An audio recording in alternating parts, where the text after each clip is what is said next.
શ્રી કૃષ્ણાય નમઃ શ્રી ગોપીજન વલ્લભાય નમઃ. વનવાસી નહીં પણ વ્રજવાસી બનીએ.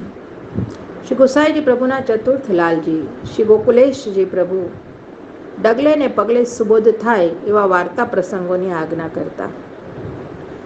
એક સમયે જલધારામાં પ્રવેશતા પહેલા છોટો સો પ્રસંગ અહીંયા કહ્યો છે. એક રાજા શિકારે ગયો. આ વાર્તા પ્રસંગ શ્રી ગોકુલેશ સુબોધ વાર્તા ભાગ 1માંથી લેવામાં આવેલી છે. પ્રસંગ નંબર 16. જંગલમાં એને ખૂબ જ તરસ લાગી અને ત્યાં તો વનવાસી પાસે એણે જલનો લોટો ભરેલો જોયો. રાજા જલ માટે મારો લોટો લઈ લેશે એમ માની વનવાસીએ આ લોટો ઢોળી નાખ્યો. દરમિયાનમાં લશ્કર ત્યાં આવી પહોંચ્યું, તેથી એની પાસેથી રાજાએ જલ પીધું, પણ પેલા વનવાસીને પાલખીમાં બેસાડી અને એને રાજમહેલમાં લઈ આવ્યો. ત્યાં એને ખૂબ જ સારી રીતે જમાડ્યો, પાનબીડા ખવડાવ્યા, સુંદર મજાના પલંગમાં સુવડાવી દાસીઓને એની પગચંપી કરવા માટે આજ્ઞા કરી. હવે આ દાસીઓ તો ત્યાં જઈને જુએ છે તો વનવાસી મૃત્યુ પામ્યો છે. રાજા કહે છે કે નિર્લજ હતો માટે તો અહીં સુધી જીવ્યો, નિર્લજ ન હોત તો પાલખીમાં બેસાડતા જ મૃત્યુ પામત. આવી લૌકિક બધા જ જીવોની દશા લગભગ આવી જ છે. કોટ્યાન કોટી જન્મોના અંતે પ્રભુજી મનુષ્ય જન્મ આપવાનો આપણી ઉપર ઉપકાર કરે છે, કૃપા કરે છે અને મનુષ્ય જન્મ પ્રભુની સેવા સ્મરણમાં ઉપયોગ કરવાને બદલે પેલા વનવાસીએ જેમ જળનો લોટો ઢોળી નાખ્યો, એવી જ રીતે આપણે પણ લૌકિક સુખ સમૃદ્ધિ ભોગવવાના નામે આપણા જીવનને વેડફી નાખીએ છીએ. પેલો વનવાસી પલંગમાં સૂતા સુધી જીવતો હતો અને આપણે અંત સુધી એમાં જ લૌકિક વિષયોમાં ભોગોમાં રચ્યા પચ્યા રહીએ છીએ. આ વનવાસી જેમ નિર્લજ્જ હતો એવી રીતે આપણે નિર્લજ્જતાથી જીવીએ છીએ. બ્રહ્મ સંબંધ થતાં જ લૌકિક જીવનથી આપણે અળગા થયા હોત તો પેલા વનવાસીને પાલખીમાં બેસાડતા મૃત્યુ પામવો કેવું અપેક્ષિત હતું. અર્થાત જીવનનો પલટો લોકાભિમુખ મટીને ભગવદ અભિમુખ થવાત જીવન સફળ બની જાય, સર્વાત્મ ભાવ ફલિત થાય, નિર્લજ્જ ન બનાય. આ માટે આપણે વનવાસી મટી અને વ્રજવાસી થઈએ. કારણ કે વ્રજવાસી થઈએ તો જ ભગવદ ભાવાભિમુખ બનીએ. આવું સુંદર આપણો પુષ્ટિ માર્ગ છે. ગોપીઓ ભગવાનને કહે છે કે તવ કથામૃતમ તપ્ત જીવનમ, અમારા સંસારના ત્રિવિધ અને વિવિધ તાપથી તપેલા જીવન માટે તમારી કથા અમૃત સમાન છે. પ્રભુ ગંગા હરે પાપ, ચંદ્ર હરે સંતાપ, કલ્પદ્રુમ હરે તાપ, પણ કથા હરે ત્રણે સાથ. પાપ, સંતાપ અને તાપ, કથા રસ એ જ અમૃત છે, બીજું કોઈ પણ અમૃત રસ નથી. અમૃત તો સાંભળ્યું છે સર્વે, પણ કોઈએ ચાખ્યું છે? કહેવાય છે કે સ્વર્ગમાં અમૃત છે, પણ એ તો મર્યા પછી મળે અને એ પણ માપમાં મળે, પરંતુ આ તો અમાપ જ છે. છતાંય સ્વર્ગના અમૃતથી અને કથામૃતની કોઈ પણ પ્રકારે સરખામણી થઈ શકે નહીં, કારણ કે કથામૃત સામે સ્વર્ગનું અમૃત તુચ્છ ફલ આપે છે. સ્વર્ગનું અમૃત પીતા સ્વર્ગભોગ તુચ્છ ફલ મળે, ત્યારે કથામૃત પીતા હૃદય સ્વચ્છ બને, અને હૃદય સ્વચ્છ બને તો પ્રભુ કૃપા કરી હૃદયમાં પધારે, આપણા સર્વ તાપો ક્લેશોનો નાશ કરે, ભગવદ રસાત્મક જીવન પ્રાપ્ત થાય, પ્રભુના ચરણોની પરમ પ્રીતિની પ્રાપ્તિ થાય છે. પ્રભુની પ્રાપ્તિ થાય છે. રાજા પરીક્ષિતને કથા કહેવા માટે શ્રી સુખદેવજી મહારાજ જ્યારે કથામાં બેઠા હતા અને અમૃત ભરેલો ઘડો લઈને દેવો ત્યાં આવ્યા. સુધા કુંભ ગૃહિત ત્વૈવ દેવાહા તત્રા સમાગમત. બધા જ દેવો શ્રી સુખદેવજીને વંદન કરીને બોલ્યા કે હે સુખદેવજી, આ સ્વર્ગીય અમૃત લઈને બદલામાં અમને કથારૂપી અમૃત આપો. કથા સુધામ પ્રપચ્છસ્વ ગૃહિત્વૈવ સુધામિમામ. આ પ્રમાણે બદલો કરતા પરીક્ષિત રાજા અમૃત પાન કરે અને અમે બધા શ્રીમદ ભાગવત કથામૃતનું પાન કરીએ. આવું સાંભળ્યું અને શ્રી સુખદેવજીએ વિચાર કર્યો કે ક્યાં અમૃત તુચ્છ ફલ છે અને ક્યાં શ્રીમદ ભાગવત અમર ફલ છે. ચિંતામણી ક્યાં અને કાચનો ટુકડો ક્યાં? ચિંતામણી એટલે શ્રીમદ ભાગવતજીને કહે છે. કાચનો ટુકડો એ સ્વર્ગના અમૃતનું સ્થાન આપ્યું છે. આવો દેવતાઓએ વિચાર કરી અને વ્યવહાર કરવા આવ્યા હતા. એટલે આવો વિચાર કરેલા દેવતાઓને હસી કાઢ્યા છે શ્રી સુખદેવજીએ. તવ કથા કવ સુધા કવ કથા લોકે કવ કાચ કર્મદલ કથામૃત તો દેવોને પણ દુર્લભ છે. સુરાણામ આપી દુર્લભા નિગમ કલ્પ તરોર ગલિતમ ફલમ સુકમરવાદ મૃતદ્રવ સંયુતમ. વેદરૂપી કલ્પવૃક્ષનું ફલ શ્રી સુખદેવજીના મુખમાંથી પૃથ્વી પર પડ્યું છે. એ ભગવદ રસથી, અમૃત રસથી, પ્રભુ રસથી ભરેલું છે. રસરૂપ જે સ્વરૂપ છે એ પ્રભુનું કથામૃત છે. શ્રીમદ ભાગવતજી પ્રભુનું વાંગમય સ્વરૂપ. પ્રભુના યુગલ ચરણમાં આપણા સૌના અનંત અનંત કોટી દંડવત પ્રણામ. શબ્દ રસા રૂપાત્મક એવું શ્રીમદ ભાગવતજી છે. રસરૂપનું પાન કરીએ અને આપણે કૃતાર્થ થઈએ. કોઈ કહે છે કે અમૃત સાગરમાં છે, કોઈ કહે છે કે ચંદ્રમામાં છે, કોઈ કહે છે કે વનિતાના મુખમાં છે, કોઈ કહે છે પાતાળમાં છે. તો પછી ખરો અમૃત રસ ક્યાં છે? અમૃત રસ જો સાગર જળમાં તો એ ખારો કેમ છે? અમૃત રસ જો સાગર જળમાં છે તો સાગર ખારો કેમ છે? અમૃત રસ જો ઇન્દુ કિરણોમાં છે તો એ ક્ષીણ કેમ બને છે? અમૃત રસ જો વનિતાના મુખમાં છે તો એ વિધવા કેમ બને છે? અમૃત રસ જો પાતાળમાં છે તો સર્પ મુખે વિષ કેમ બને છે? અમૃત રસ જો સ્વર્ગમાં છે તો એ નિષ્પાપ કેમ નથી? અમૃત રસ જો અહીં વસે છે, અહીં વહે છે, એ જે છે એ અમૃત રસ સાંભળને હે મનવા, શ્રી ગોવિંદ ગુણોને ગાતા પ્રેમ થકી જગતમાં. અમૃત રસ તેના તે કંઠે વાસ કરે છે સદા, માટે બીજું સર્વ છોડી સજ્જન હરિગુણ ગા.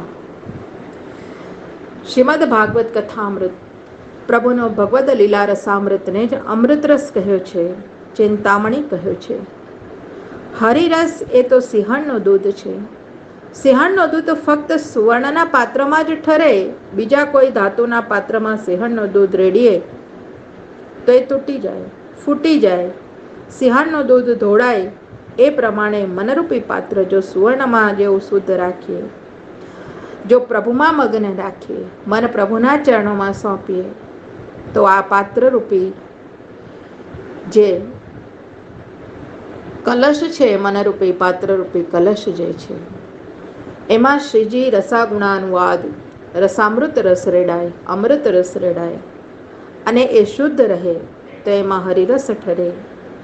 અને તેથી જ આપણું મનરૂપી પાત્ર સ્વચ્છ રાખીએ, શુદ્ધ રાખીએ, પ્રભુ ચરણોમાં રાખીએ, પ્રભુમય બનાવી રાખીએ.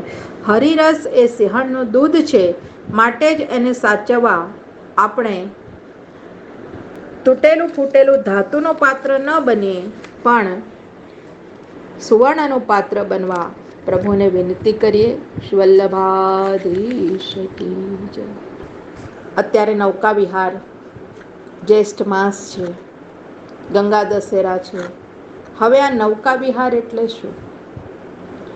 નૌકા વિહાર, નૌકા એટલે જીવ અને એની અંદર કૃષ્ણરૂપી નાવિક જે છે એની સાથેનો સંયોગ એ જ નૌકા વિહાર. નિત્ય નૂતન લીલાઓ કરી રસેશ પ્રભુ વ્રજાંગનાઓને અત્યંત આનંદ પ્રદાન કરે છે. નવીનતામાં જ રમણીયતા રહેલી છે. શ્રી રાધાજી અને રાસ રસિકાઓના અંતરની આરતીને તો અંતર્યામી ભગવાન જ જાણી શકે. એમના મનોરથ પૂરવા કોઈ નૂતન યુક્તિ પ્રભુ વિચારે છે. યમુના નાવિકો ગોપી પારાવાર કુતોદ્યમ એટલે કે આવા શ્રી કૃષ્ણ એક સુંદર નાવ લઈને યમુનાજીમાં નાવિક બનીને ઊભા છે. નાવ પણ અદ્ભુત છે. વિવિધ રંગી જલચરોના ચિત્રોથી ચિત્રિત છે. નાવની ઉપર ખસની રાવટીઓ છે, પુષ્પની કુંજો છે. એના ઉપર શુક, મયુર, પીક, હંસાદી પક્ષીઓ બિરાજમાન છે. શ્રી યમુનાજીનો રમણીય પનઘટ ઘાટ છે. વર્ષા ઋતુ છતાં ઉષ્મા ભર્યો દિવસ છે. ગગનમાં વાદળો ઘેરાયેલા છે. ઉષ્ણતાને નિવારતો શીતલ મંદ સુગંધિત સમીર તટ પરની કુંજમાં મંદ મંદ પ્રસરી રહ્યો છે. માદકતાને ફેલાવી રહ્યો છે. પ્રભુમાં મદમસ્ત કરી રહ્યો છે ભક્તોને. મદન મોહનના મનોહશ્રી અંગ પર શ્વેત કુસુમની કળીઓના શીતલ સુખદ શૃંગાર ધરેલો છે. શ્રી અંગ ઉપર પ્રભુના ચંદન લેપન છે. આવા નાવિકના નાવ ઉપર બેસવા કોણનું મન ન લલચાય? કોણ પ્રભુની પ્રત્યે ન લલચાય? કોણ પ્રભુને વીંટળાવવા માટે ન લલચાય? ગોપીઓ સામે પાર જવા માટે આવે છે. દધી બેચન માટે એમને મથુરા જવાનું હોય છે. રસેશ્વરના નવા નવા દર્શનથી ગોપીઓ અત્યંત આનંદિત થાય છે. પ્રભુની નૌકામાં બેસે છે. એમના અનુપમ વસ્ત્ર આભૂષણોથી અંગ અંગ પ્રભુના સુશોભિત થઈ રહ્યા છે. અને પ્રભુના વસ્ત્રાભૂષણો પ્રભુના શ્રીઅંગ પર બિરાજીને પ્રભુથી સુશોભિત થઈ રહ્યા છે. હર્ષનો અતિરેક એમના સૌંદર્યના સુવર્ણમાં સુગંધ ભેળવી રહ્યો છે. હાસ્યયુક્ત વદનો તો જાણે મલ્લિકાના પ્રફુલ્લિત પુષ્પો. તેઓ આજે ધન્યતા અનુભવી રહ્યા છે. પ્રભુ આ નૌકાને હંકારતા હંકારતા મધ્યધારામાં લઈ જાય છે. શ્રી યમુના મહારાણીજી નાવરૂપી પોતાની ગોદમાં પ્રાણપ્રેષ્ઠને બિરાજેલા જોઈને સખી સમૂહ સાથે હાસ્ય વિનોદ અને સામૂહિક રસ ક્રીડા કરતા નિહાળીને શ્રી યમુનાજી અતિ પ્રસન્ન થાય છે. અંતરના હર્ષના તરંગો ઉછળી રહ્યા છે. આનંદનો અતિરેક થઈ રહ્યો છે. આ જલ તરંગો રૂપે પ્રગટ થઈ નાવને ડોલાવી રહ્યા છે. નાવ ડોલી રહી છે. પણ નાવિક તો સમર્થ છે. પ્રભુ તો સર્વ સમર્થ છે. અને જે પ્રભુના શરણે ગયેલો છે જીવ નિશ્ચિત છે. એટલે ગોપીઓ નિશ્ચિત છે, નિર્ભય થઈને બિરાજી છે. નિર્ભય થઈને નૌકા વિહારનો આનંદ લઈ રહી છે. પ્રભુ સંગે વાર્તાનો વિનોદ થઈ રહ્યો છે. કોઈ કંઠે સારંગ રાત આલાપી રહી છે. વાતાવરણમાં સુરોની શીતળતા પ્રસરી રહી છે. કોઈ સખી પ્રભુનો શ્રમ નિવારવા પુષ્પ વીંજણા વડે એમને વાયુ ઢોળી રહી છે. કોઈ સખી ચમર ઢોળી રહી છે. કોઈ પંખા કરી રહી છે. કોઈ વળી પ્રાણેશનું સુખ વિચારતી પોતે જ પ્રભુના હસ્તવાસી હલેસા લઈને હલાવા બેસી ગઈ છે. અત્યંત મનોહર દ્રશ્ય છે. યમુનાજીના પનઘટ ઘાટનું રમણીય દ્રશ્ય છે. હવે મનમોહનની મનોહર મૂરતનું સૌ એકી ટસે રસપાન કરી રહ્યા છે. પ્રભુની સામેથી એક ટકે પોતાના નેત્રોને નિહાળતી કૃતાર્થ બની રહી છે. પ્રભુને પી રહી છે. માનો નેત્રોથી પ્રભુની સેવા બની રહી હોય.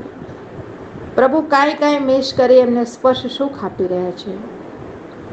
આમ કરતા કરતા નાવ સામે કાંઠે આવી છે. અનિચ્છાએ પણ હવે પ્રભુથી વિમુખ થવું પડશે. નાવમાંથી ઉતરવું પડશે. આવો વિચાર આવતા જતા જતા ગોપીજનો વિરહ તાપથી વિનવે છે પ્રભુને. હે નંદલાલ, જેવા આપ અમને આ કિનારે લઈ આવ્યા છો એવા પાછા વળતા પણ આપની નાવમાં અમને પાછા લઈ જજો. નંદલાલની તો હા જ હોય ને, કારણ કે ગોપીઓ દધી કલશો લઈને સાથે ચાલી જાય છે. હવે એમને પાછા ફરતા તો સમય લાગશે. દહીં વેચાશે ત્યારે પાછી આવશે ને. એટલે બીજો ફેરો કરવા પ્રભુ ખાલી નાવ પાછું લઈ જવા વિચારે છે. હવે ત્યાં કોઈ ચતુરા ઉતાવળે પગલે એકલી નાવ તરફ પાછી આવતી એમને દેખાય છે. આ ચતુરાને આવતી જોઈ, નાવિકજી, હું તો આવી તો ખરી, પણ મારે પાછા જવું પડશે, કારણ કે દહીં વેચવાની મટકી તો હું સામા કાંઠે ભૂલીને આવી છું. પ્રભુ આ ચતુરાનો મર્મ સમજી ગયા છે. શ્યામ તો હસતા હસતા એમને નાવમાં બેસી જવાનું સૂચન કરે છે. પણ આ સખી કહે છે, મહારાજ, આ લપસણી ભૂમિકા તો જુઓ, મારાથી નાવમાં ચડાશે કે કેમ? ત્યારે પ્રભુ હસ્ત લંબાવે છે અને પ્રભુએ હસ્ત લંબાવીને એ ચતુરાને પોતાના નાવમાં ખેંચી લીધી છે. પોતાના પ્રિયતમના સ્પર્શથી પ્રફુલ્લિત થતી આ પ્રિયા આ સુંદરી નાવમાં બેસી જાય છે. હવે પ્રભુ નાવ હંકારી રહ્યા છે, પણ મધ્યધારાએ આવી રહ્યા છે ને જ્યાં પવન ફૂંકાય છે, મોજા ઉછળે છે, નાવડી હલક ડોલક થઈ રહી છે. કોઈ મિશની પ્રતીક્ષા કરી રહેલી આ કામિની જાણે પોતે બહુ જ ડરી રહી હોય એવું અભિનય કરે છે. પોતાના રસવસ સ્નેહ રસિક નેત્રોથી નંદલાલને નિહાળી રહી છે. ત્યારે ચતુરા શિરોમણી એના મનોભાવને સમજી જાય છે.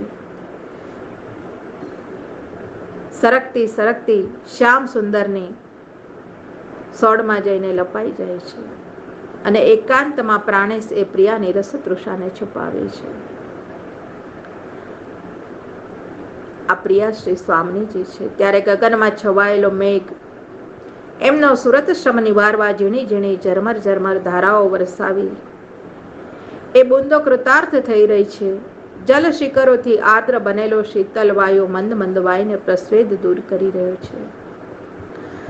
ખસની રાવટી અને પુષ્પકુંજોથી મીઠી મીઠી સુવાસ પ્રસરી રહી છે અને ઉપર બેઠેલા પક્ષીઓનું મધુર કુંજન ચિત્તને આહલાદ આપી રહ્યું છે. આવું અત્યંત સુખદ વાતાવરણ છે. દુર્લભ પ્રિય મિલનને અવનવો રસાનો ભાવ આ બડભાગી વ્રજાંગના જીવનની ધન્યતા અનુભવી રહી છે. શ્રી વલ્લભાધીશ કી જય, શ્રી ગોવર્ધનનાથ કી જય. આમાં શું સમજાવ્યું આપણને? આપણે પ્રભુના ચરણોની શરણે જઈએ એટલે આપણા નાવિક કૃષ્ણ બની જાય અને કૃષ્ણના સ્પર્શનો અનહદ સુખની પ્રાપ્તિ એ જ આ નૌકા વિહારનું દર્શન છે. શ્રી ગોપીજન વલ્લભાય નમઃ. પ્રભુના યુગલ ચરણારવિંદોમાં આપણા સૌના અનંત અનંત કોટી દંડવત પ્રણામ પ્રભુને પહોંચે. શ્રી વલ્લભાધીશ કી જય. यमुना के तीर कान चंग उड़ाए 2600 रमैया, हो यमुना जल भर गई री ये चक दृष्टि पर गई दैया. आयचन तनक मन उर झोरी व्याकुल भई को धीरन धरैया. प्रजाधीश घट पकरत भूली लाज कान कुल अब न रहैया. यमुना के तीर कान चंग उड़ाए 2600 रमैया. श्री वल्लभाधीश की जय. श्री गोवर्धननाथ की जय. બાલકૃષ્ણલાલ કી જય. શ્રી ગુરુએ નમઃ. ભગવદ સ્વરૂપનું જ્ઞાન, શરણ અને આશ્રય, માનસી સેવાનું સ્વરૂપ, કર્મ ત્યાગ. પરમ પૂજ્ય ગોસ્વામી શ્રી ગોવિંદરાયજી મહારાજ પોરબંદર કૃપાનાથજીની વાણીને આપણે રસપાન કરીએ. જો લોહરી આ પુનયો ન જનાવે, જો લોહરી આ પુનયો ન જનાવે, તો લો સકલ સિદ્ધાંત માર્ગ કો પડે સુને નહીં આવે. અર્થાત જ્યાં સુધી શ્રી ઠાકોરજી એવી ઈચ્છા ન કરે કે આ જીવ મારો છે, આપણે કહીએ કે હે પ્રભુ હું તમારો છું, આપણે નિત્ય કહીએ કે હે પ્રભુ હું તમારો છું, પણ જ્યારે પ્રભુ કહે કે આ જીવ મારો છે, જ્યારે ઠાકોરજી આવી ઈચ્છા કરે, ત્યાં સુધી જીવ ગમે તેટલા શાસ્ત્ર પુરાણ વાંચે પણ ભગવાનના સ્વરૂપનું જ્ઞાન એને થતું નથી. જ્યાં સુધી પ્રભુ એવી ઈચ્છા ન કરે કે આ જીવ મારો છે, ત્યાં સુધી જીવ ગમે એટલા શાસ્ત્ર પુરાણ વાંચે, સાધનો કરે, પણ ભગવાનના સ્વરૂપનું જ્ઞાન એને થતું નથી. વેદ, પુરાણ, ભાગવત, ગીતા વગેરે બધા જ શાસ્ત્રો ભગવાનનું જ પ્રતિપાદન કરે છે. વૈદેચ સર્વેર હમેવ વેદ્યો. સર્વ વેદ એટલે કે વંદનો અક્ષરે અક્ષર ભગવાનનું જ વર્ણન કરે છે. તેથી જ શાસ્ત્રો વાંચવાથી ભગવાનના સ્વરૂપનું જ્ઞાન થવું જોઈએ. પણ આપણે જોઈએ છે કે ઘણા પંડિતો કેવલ પોથી પંડિત હોય છે. તેમના આચરણમાં એમાંનું કાંઈ આવતું નથી. એનું કારણ ઉપર કહ્યું છે કે ભગવાનની ઈચ્છા ન હોવાથી ભગવાનના સ્વરૂપનું જ્ઞાન એમને થતું નથી. જ્ઞાન થયું ત્યારે કહેવાય કે બધું જ સ્મરણ કરવાથી, બધાનું પઠન કરવાથી, ભગવદ રસ પીવાથી ભગવાનમાં પ્રેમ થાય, ભગવાનમાં પ્રીતિ થાય. પ્રેમ થાય તો શ્રી ઠાકોરજીની સેવા થાય, અહંતા મમતા ટળી જાય. ગ્રંથો વાંચવાથી ઘણું કદાચ કંઠાગ્ર થઈ પણ જાય, બીજાને ઉપદેશ પણ આપી શકાય. હૃદયારૂઢ થયા વિના આચરણમાં એ આવતું નથી. તેથી જ કૃષ્ણદાસ મેઘનજીએ શ્રી મહાપ્રભુજી પાસે 3 વખત માંગ્યું કે મને માર્ગનો સિદ્ધાંત હૃદયારૂઢ થાય. ભગવાનને જ્યારે પોતાના સ્વરૂપનું જ્ઞાન કરાવવાની ઈચ્છા થાય ત્યારે જ જીવ ઉપર ગુરુદેવની વિશેષ કૃપા થાય છે. અન્યત્ર કહ્યું છે કે ગુરુબિન મિલે ન જ્ઞાન. ગુરુબિન મિલે ન જ્ઞાન અર્થાત ગુરુ કૃપાથી જ જ્ઞાનની પ્રાપ્તિ થાય છે. તેમજ ભગવદીય કોટીના વૈષ્ણવનો સંગ થાય છે. અને એથી જ ગુરુ કૃપા અને ભગવદીયના સંગથી ભગવાનના સ્વરૂપનું જ્ઞાન થાય છે.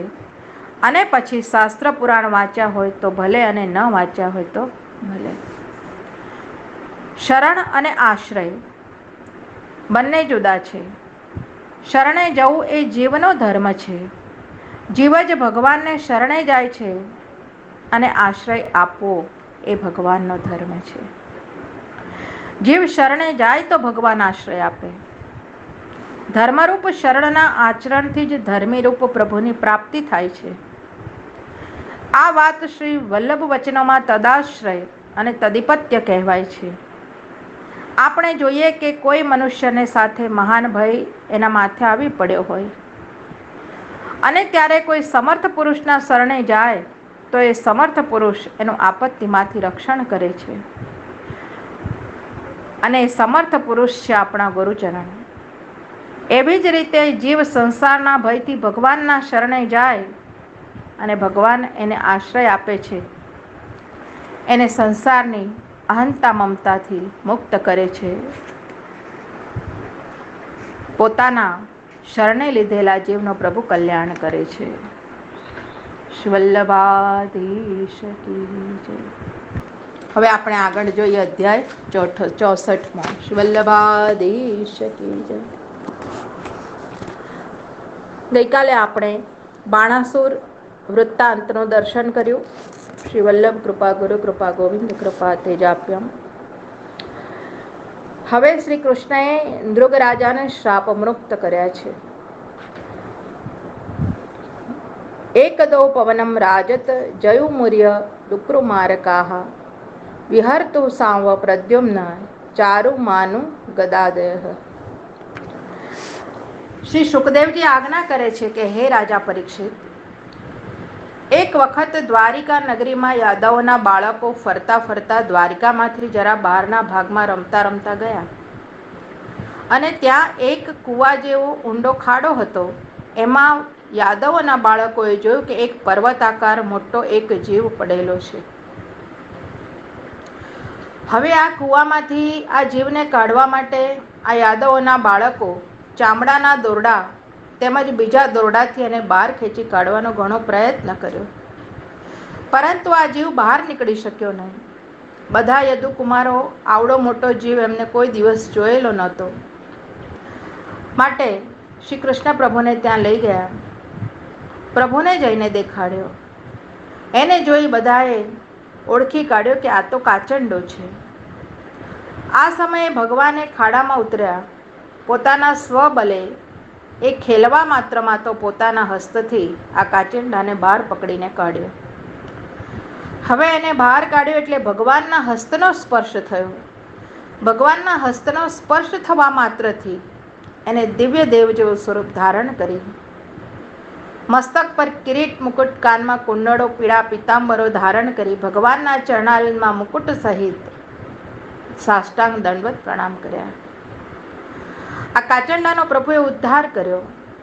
હવે આ કૌતુક યાદવોના બાળકોએ, હજારો યાદવો આ બાળકો જે હતા, પ્રભુનું આવું કૌતુક જોયું કે પ્રભુના સ્પર્શથી આ જીવ એ આવો સુંદર દિવ્ય પુરુષ કેવી રીતે બની ગયો. ખૂબ જ આશ્ચર્ય પામ્યા છે. ભગવાન જાણતા હતા કે એની હકીકત જણાવવા ખાતર ભગવાને આ દિવ્ય પુરુષને પૂછ્યું, ભાઈ તું કોણ પૂર્વે હતો અને કયા કારણથી કૂવામાં કાચંડો થઈને તું પડ્યો હતો, આ હકીકત કહીને બતાવ. ત્યારે ભગવાનને હસ્ત જોડી આ દિવ્ય પુરુષ બોલ્યા કે હે પ્રભુ, આપ તો અંતર્યામી છો, બધી જ હકીકત જાણો છો, છતાં પણ મારા મુક્તિ હકીકત પ્રકટ કરવા આપ પૂછી રહ્યા છો, માટે આપની કૃપાથી હું નિવેદન કરું છું. હે પ્રભુ, પૂર્વે ઇક્ષ્વાકુ નામના રાજા થયા હતા. તેમનો પુત્ર હું પોતે નૃગ રાજા, મારું નામ નૃગ છે. આપે મારી હકીકત દાનવીરોમાં પૂર્વે સાંભળી હશે કે હે મહારાજ, ગૌ માતાના દાન એટલા કર્યા. મનુષ્ય વારંવાર જન્મ લઈ ચોમાસાના વરસાદના બિંદુના કણમાં ગણતરી કરી શકે, તેમજ પૃથ્વીના રજકણની પણ ગણતરી કરી શકે, પણ મારી આપેલી ગવાઓના દાનને ગણી શકાતા નથી. એ ગાયો પણ કપિલા, સોનાના સિંગથી મળેલી, તેમજ તાંબાની ખળીવાળી, ચાંદીની પીઠવાળી વાછડા સહિત વસ્ત્ર અલંકારથી સુસજ્જિત ગૌમાતાઓને સારા સુશીલ સદાચારી કુટુંબવાળા વિદ્વાન બ્રાહ્મણોને દાનમાં અસંખ્ય ગૌઓ મેં આપી હતી. પણ એમાં દૈવ સંજોગે એક મારા ગામનો બ્રાહ્મણ એની ગાય જવાથી અજાણમાં બીજા બ્રાહ્મણને જે ગાય દાનમાં અપાઈ ગઈ હતી, એ ગાયનો અસલ ધણી એ ગાયને ખોળતો ખોળતો આ બ્રાહ્મણને જે ગાય આપી હતી એણે પોતાની ગાયો ઓળખી કાઢી, અને જે ખરો ધણી હતો એ બોલ્યો કે આ ગાય તો મારી છે. આ દાન લેનારો બ્રાહ્મણ કહેવા લાગ્યો કે આ ગાય રાજા પાસેથી મને દાનમાં મળી છે. હવે જે પેલી ગાય હતી એ અજાણતાથી પાછી રાજા પાસે આવી ગઈ હતી, અને રાજાએ પછી એ બ્રાહ્મણને દાન કરી દીધું હતું. હવે બંને જણ લડ્યા. લડતા લડતા ન્યાય કરાવવા બંને મારી પાસે આવ્યા. મને હકીકત માલુમ પડવાથી એ ગાયના ધણીને હસ્ત જોડીને ખૂબ જ વિનંતી કરી, મહારાજ, આ જે ગાય તમને આપી છે એના બદલામાં બીજી 1000 ગાયો આપ મારી પાસેથી લઈ લો, પણ એ મેં માન્યું નહીં. વિચાર કરો ગૌનું કેટલું મહત્વ છે. ત્યારે જેને મેં દાન આપ્યું હતું એને મેં કહ્યું કે મહારાજ, તમે આ ગાય આ ધણીની છે એને આપી દો, તમને હું 10,000 બીજી ગાયો આપું છું. એ દાન લેનારો બ્રાહ્મણ બોલ્યો, રાજા, બીજી 1,00,000 ગાયો આપો ને તો પણ મારે ન જોઈએ, કારણ કે હું દાનમાં દીધેલી ગાય હવે આપને પાછી નહીં આપું. હવે એક ગાય બંનેને 2 વખત દાનમાં દેવાઈ ગઈ, અને બંને બ્રાહ્મણો કજિયો કરીને ચાલ્યા ગયા. મેં મારા નૃગરાજાપણાની યોનિમાં બીજા ઘણા યજ્ઞો કર્યા હતા.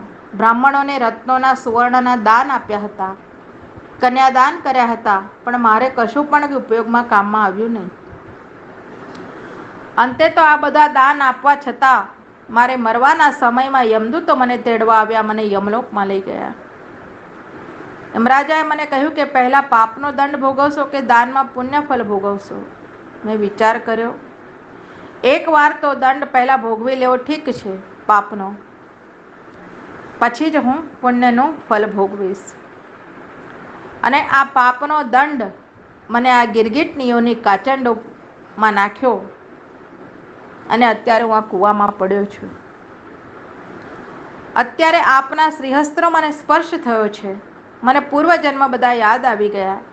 હે પ્રભુ, આ માયાના પ્રપંચથી મોટા મોટા બ્રહ્માદિક દેવતાઓ પણ છૂટ્યા નથી, એમને પણ આવા આવાગમનનો ફેરો ઘણો જ ભોગવવો પડે છે. આવી જ રીતે આજે હું આપના સ્પર્શથી હે પ્રભુ કૃતાર્થ થયો છું. આમ ભગવાનના ચરણમાં પોતાના મુકુટથી પ્રભુના ચરણોમાં સાષ્ટાંગ દંડવત પ્રણામ કર્યા છે.